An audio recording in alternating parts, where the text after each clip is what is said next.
السلام علیکم۔ پہلی محبت باب 3، ایک خبر اور ایک انتظار۔ کالج میں وقفے کا وقت ہو چکا تھا۔ تحریم عائشہ اور فضا کے ساتھ کلاس سے نکل کر کوریڈور میں چل رہی تھی کہ اچانک عائشہ نے خوشی سے تحریم کا ہاتھ پکڑ لیا۔ تحریم، تمہیں ایک خبر سناؤں؟ تحریم نے حیرت سے اسے دیکھا۔ کیا ہوا؟ اتنی خوش کیوں ہو؟ فضا بھی مسکراتے ہوئے بولی، اسے خود بتانے دو۔ عائشہ نے خوشی سے کہا، ہمارا بھائی واپس آ رہا ہے۔ تحریم کی آنکھیں حیرت سے پھیل گئی۔ سچ؟ کہاں سے؟ باہر کے ملک سے، شاید کل تک آ جائے گا۔ عائشہ کے چہرے پر خوشی صاف دکھائی دے رہی تھی۔ میں تو صرف آج سے ہی اس کے آنے کا انتظار کر رہی ہوں، پتہ نہیں ہمارے لیے کیا کیا لے کر آئے گا۔ تحریم مسکرا دی۔ اچھا، ویسے تمہارا بھائی بھی تم دونوں جیسا ہی دکھتا ہوگا نا؟ عائشہ اور فضا نے ایک دوسرے کو دیکھا اور پھر ہنس پڑی۔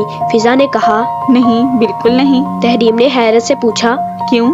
عائشہ نے اپنے بالوں کی ایک لٹ انگلی میں لپیٹی ہوئی کہا، ہم دونوں تو اپنی امی پر گئی ہیں۔ اور ہمارا بھائی بالکل بابا پر گیا ہے، اس کے کالے بال ہیں اور آنکھیں بھوری۔ عائشہ نے مسکراتے ہوئے کہا، اور بہت ہینڈسم ہے۔ تحریم نے مذاق میں آنکھیں گھمائی۔ اچھا جی۔ عائشہ نے اچانک تحریم کا ہاتھ پکڑ کر کہا، کاش تم ہماری بھابھی بن جاؤ۔ تحریم ایک دم رک گئی۔ کیا؟ فضا ہنسنے لگی۔ تحریم نے دونوں کو گھوڑا، بے شرم، کچھ بھی بولتی رہتی ہو۔ عائشہ نے ہنستے ہوئے کہا، اس میں بے شرمی کی کیا بات ہے، ہمیں تو تم بہت پسند ہو۔ بس کرو تم دونوں، تحریم نے مصنوعی غصے سے کہا۔ چلو پہلے کینٹین چلتے ہیں، مجھے بھوک لگی ہے۔ تینوں ہنستی ہوئی کینٹین کی طرف چل پڑی۔ کینٹین میں پہنچ کر انہوں نے ایک میز سنبھال لی۔ تحریم نے اپنا آرڈر دیا اور کچھ ہی دیر بعد کھانا میز پر آ گیا۔ وہ تینوں آرام سے کھانا کھانے لگی۔ عائشہ اور فضا ابھی اپنے بھائی کے آنے کی باتیں کر رہی تھی۔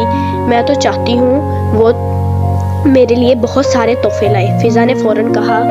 اور میں چاہتی ہوں میرے لیے سب سے خوبصورت تحفہ ہو۔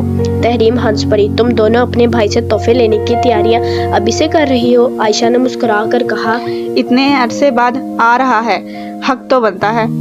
پھر وہ کچھ سنجیدہ ہوئی۔ ہمارا بھائی ہم سے کافی عرصے سے الگ ہے، پڑھائی کے سلسلے میں باہر گیا تھا۔ فضا نے آہستہ سے کہا، ہم دونوں اور سلار تو ماموں کے پاس ہی رہتے ہیں، باقی گھر والے الگ ہیں۔ تحریم نے سر ہلایا۔ اچھا، تو تم دونوں اپنے بھائی کے آنے پر بہت خوش ہو؟ بہت زیادہ، عائشہ نے فوراً جواب دیا، اور ہم کل تک اس کے تحفے بھی ڈھونڈیں گے۔ آخر ہمیں بھی تو اپنے بھائی کے لیے کچھ لینا ہے۔ تحریم مسکرا دی۔ اچھا، تو پھر کل پورا دن خریداری میں گزرے گا۔ تینوں ایک ساتھ ہنس پڑی۔ انہیں کیا معلوم تھا کہ ان کی باتوں کے درمیان ایک ایسا نام بھی موجود تھا جو بہت جلد تحریم کی زندگی میں خاص اہمیت اختیار کرنے والا تھا، سلار۔ دوسری طرف سلار اپنے دوستوں زید اور زین کے پاس پہنچ چکا تھا۔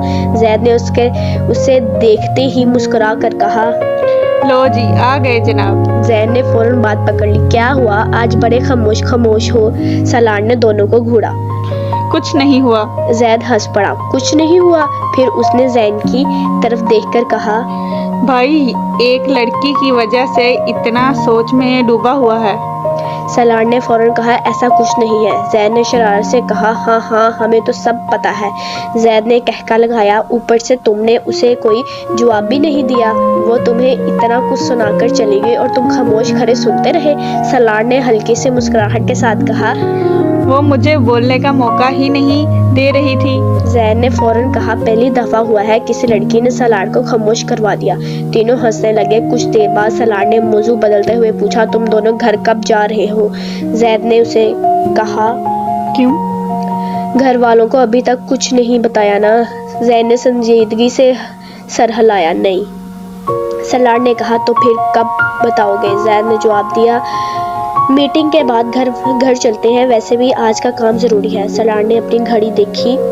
ٹھیک ہے، پہلے میٹنگ اٹینڈ کرتے ہیں۔ تینوں وہاں سے اٹھ گئے۔ سلار اب اپنا کاروبار شروع کرنے کے منصوبے میں مصروف تھا اور آج کی میٹنگ اسی سلسلے میں تھی۔ وہ لوگ میٹنگ کے لیے روانہ ہو گئے، مگر سلار کے ذہن میں کے کونے میں صبح کا وہ منظر موجود تھا، ایک لڑکی، بڑی آنکھیں اور بے تحاشا بولنے کی عادت، اور خود بھی نہیں جانتا تھا کہ وہ اسے اتنا یاد کیوں کر رہا ہے۔ کینٹین میں تحریم، عائشہ اور فضا کا کھانا ختم ہو چکا تھا۔ عائشہ نے خوشی سے کہا بس اب کل تک ہمارا بھائی واپس آ جائے۔ فضا نے مسکرا کر کہا اور ہم اس کے تحفوں کا انتظار کریں گی۔ تحریم نے ہنستے ہوئے کہا تم دونوں واقعی لالچی ہو۔ عائشہ نے فوراً جواب دیا بھائی کے تحفے میں لالچ کیسا؟ تینوں پھر ہنس پڑی۔ کسی کو خبر نہیں تھی کہ آج آنے والا دن صرف تحفوں اور خوشیوں کی خبر نہیں لا رہا بلکہ کچھ نئی ملاقاتیں، نئے رشتے اور ایک نئی کہانی بھی اپنے ساتھ لا رہا ہے۔